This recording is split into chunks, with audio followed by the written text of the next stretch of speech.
The Skin Cancer Foundation recommends this product as an effective aid in the prevention of sun-induced damage to the skin. Okay. Ingredients: water, citral alcohol, stearyl alcohol, glycerin, acetate C1222, acyl methyl citrate copolymer, citric alcohol, cocoa glycoside, xanthan gum, disodium EDTA, methyl dihydroB. You know what? Let's make our own sunscreen.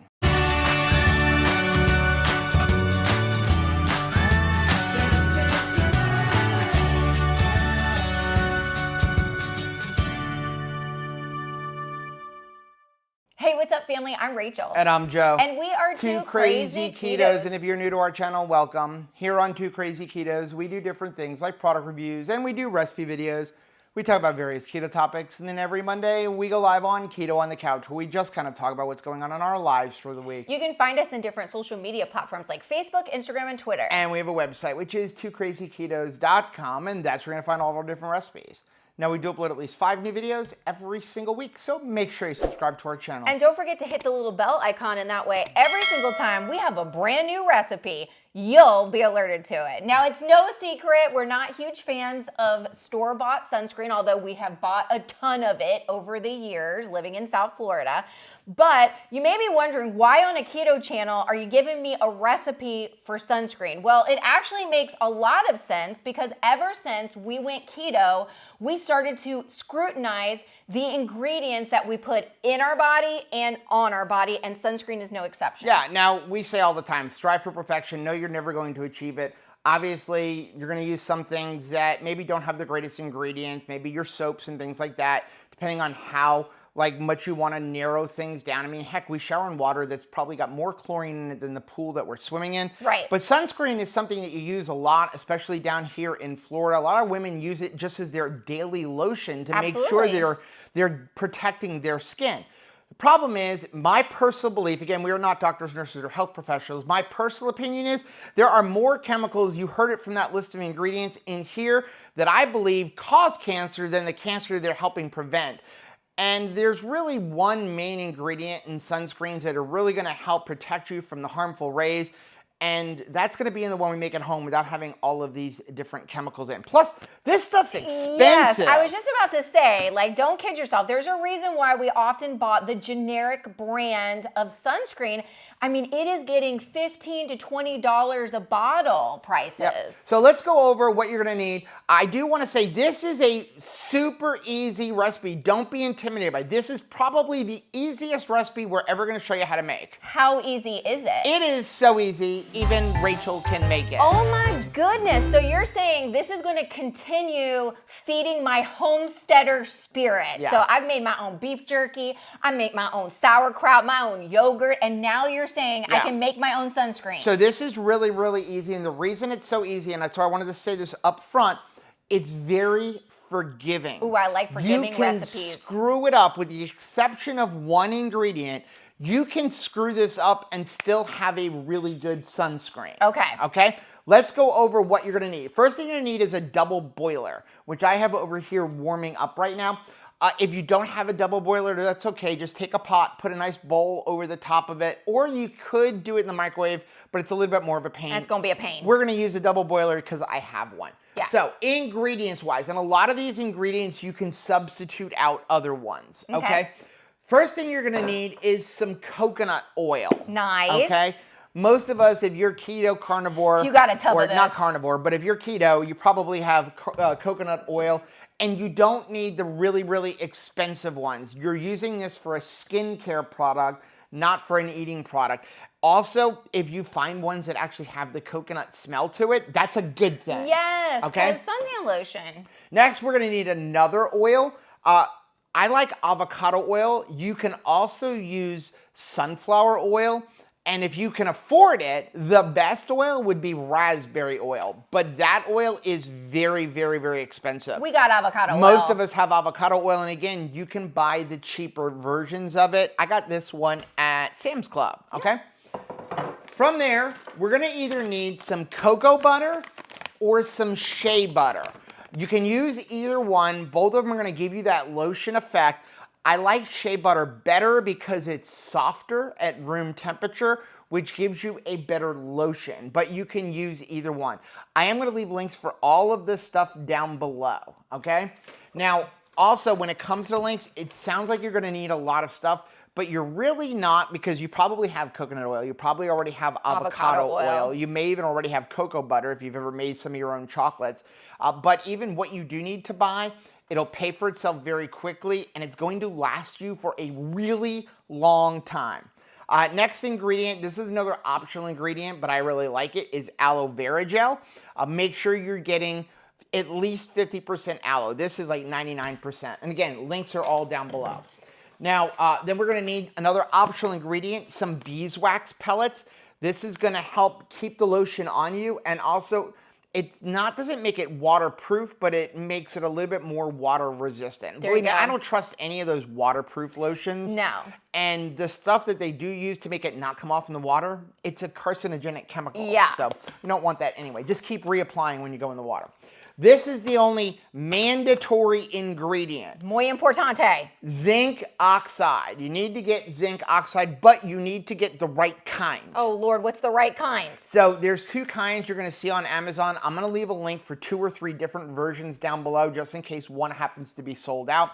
But you want to get the non-nano version. This is very, very important to get the non-nano. What happens if I get just nano? Okay, well, the nano version, again, make sure it says non-nano. The difference is the size of the powder. Okay. So the nano version is like microscopic, like 10 microns or less.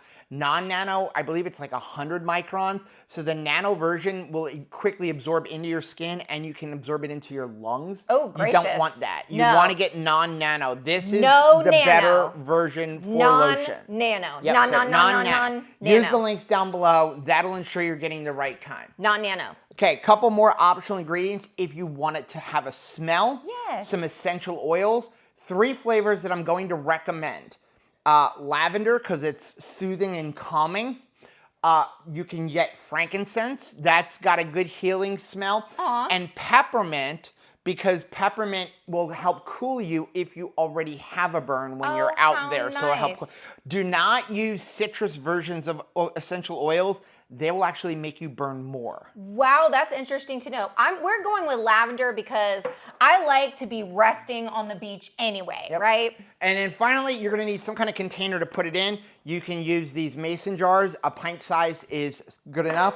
Also, I like these little silicone jars. Portable. I'll leave a link for them down below. Make sure you're using silicone if you're putting essential oils for a smell in there, because the oils can break down plastic. So you got to use silicone. These are nice and squishy, and you can make an entire batch of this and then fill them and give them out as gifts to people. One more optional ingredient, if you want to tint your sunscreen, make it more of a skin color. If you want to hide the fact that you're using zinc oxide, which can leave a white residue, a little bit of cocoa powder will actually give it a skin tone. Let's put all this away and get into how to make this sunscreen. So we've got our double boiler. We've got some water in the bottom. It's heating up. Here's what we're going to do. And again, recipe is going to be linked down below. In your double boiler, we're going to add a 1/2 cup of avocado oil. Now, one of the things about avocado oil is it also brings some good sun protection. Not a lot, but it's got an SPF of like 12. So you're already getting a little bit of sun protection just using avocado oil. Plus, it helps with moisturization. It can help with collagen. So avocado oil is a great carrier.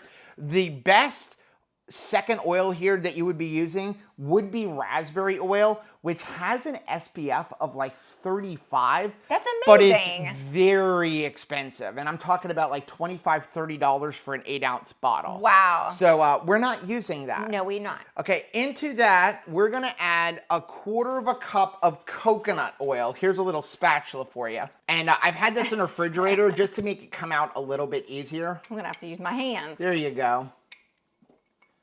And what we're trying to do here is get all this to melt down. Then we're gonna add to that about 2 ounces of shea butter or cocoa butter.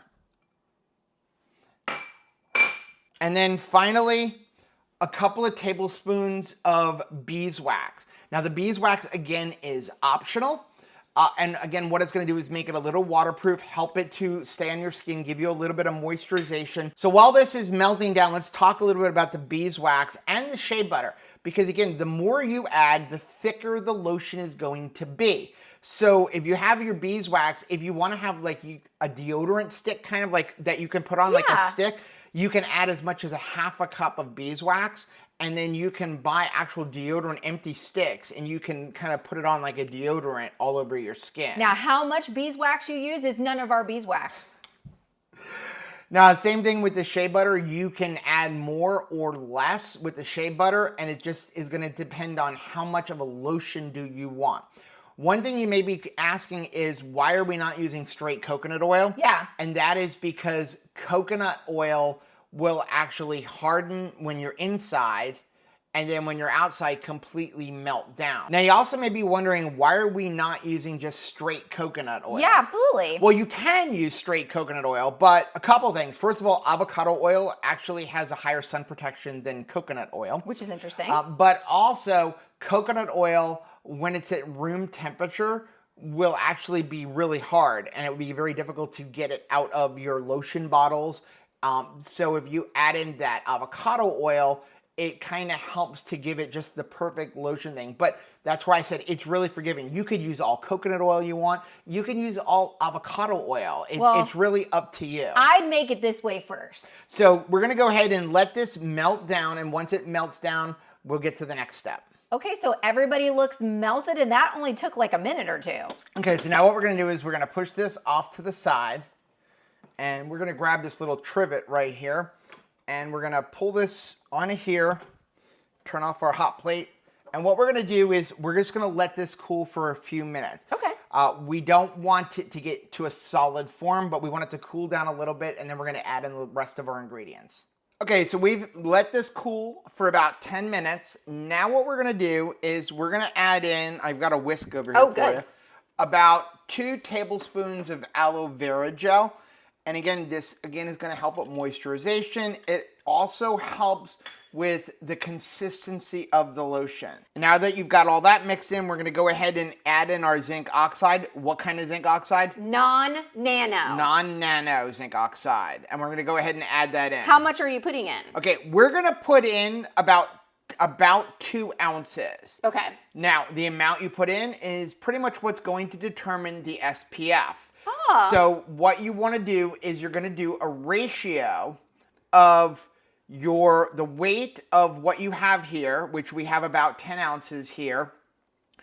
If you do 20%, which would be 2 ounces, right, that will give you an SPF of about 20. Oh, nice. Okay. If you do 10% zinc oxide, then you'd have an SPF of 10. All right. So you can add again more if you want even more of sun protection on there. It's completely up to you. Just also know that the more zinc oxide you put in there, the thicker it's going to be. And you can also get a white residue, which may stay on your skin when you're out in the sun. Right. Again, one of the things, if you don't want to have that white residue, you can add a little bit of cocoa powder to basically tint your sunscreen. I like that hack, because that was always what you didn't want your mom to do to you. Right. Is make it where you were just so white that everybody knew you had your sunscreen on. To me, you are perfectly fine with 20 SPF. The problem when you get up into the 30, 40, 50, 60 SPF, 100. It's like a law of diminishing return. One of the problems when you get up into the 40, 50, 60 SPF, I think it gives people like a false sense of security, thinking, oh, I've got a higher SPF on, I can go longer. Yeah. You want to always keep reapplying your sunscreen if you're going to wear sunscreen. If you go in the water, whether it says waterproof or not, just reapply it. Every hour or so, reapply it. And it just really depends on where you're at and what your activity level is. And this feels so good, you won't mind putting it back on. And it You're smells basically good. putting on oils. Right. So it's really good for your skin. So you're going to go ahead and get all this mixed up, and then we're going to put it into our storage jar and basically let it cool down completely. As it cools down, it becomes more of a lotion. Well, are you going to put the smell good in it? Oh, that's right. Forgot about that. we've got another optional ingredient. Rachel wants it to smell good. I'm fine with it smelling like oil and shea butter. Don't you think it should smell good? So we've got, this is True Lavender Essential Oils, and you can put in pretty much as you want. I'm gonna put in about 20 drops. Now again, with the essential oils, make sure you're storing it in a glass or silicone container, because if you put it in a plastic, essential oils can over time break down that plastic. Ooh, it smells so good. Now as far as shelf life on this, as you're mixing it up, it's gonna last you about a year. And then if you really wanna extend it even more, store it in the refrigerator. Again, you're dealing with oils. Remember, when you put it in the refrigerator, it may harden up a little bit, but once you bring it out to room temperature, it'll go back to more of a lotion. You can make it thicker by adding more zinc oxide. You can make it thicker by adding more shea butter. You can make it thicker by adding more beeswax. So you can kind of play around with it as much as you want, but these are the basic ingredients. Also, if you get water in it, that will drastically decrease the shelf life. So make sure you don't get water into your full storage thing. That's why, again, I like these, because it's really, really difficult to get water into them. Hey, this is Editing Joe. As I was editing this video, I realized we forgot to say something in the video, and I think some people might be really interested in this, and that is you can actually turn this sunscreen into a spray-on kind. All you need to do is eliminate the beeswax and eliminate the cocoa or shea butter, whichever one you were using. And then you can buy like a spray bottle, fill that up, and you can actually spray this sunscreen on. Okay, you've got all that done. Now we can go ahead and basically just pour it into our storage container. And even though we already have our other storage container, it's only half full, I want you guys to see what it looks like, okay? So we're gonna take this, which is, it's still a little hot, so let's grab a rag. Don't burn yourself. Okay. And we're gonna go ahead and just pour it into our storage jar.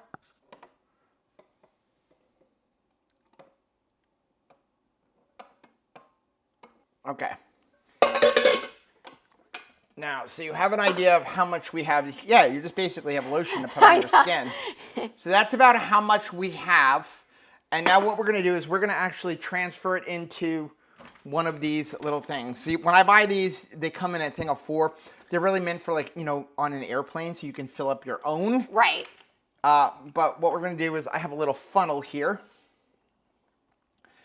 And the only thing about these is you're gonna have to really pay attention to the bottom, because you can quickly fill it up. Because this is the size you would use for an airline. Boop. There you go. Right at it. So now what we'll do is we'll put this off to the side. That'll cool down and it'll become like a lotion. Now, if you're curious, what does a lotion look like? Let's show you 2 different ways. So we have it in here, but then also, since I have a rag, I'm gonna just take my finger out and you can see, like, it's like a cream kind of lotion. Yeah, like mayonnaise. Like a cold mayonnaise.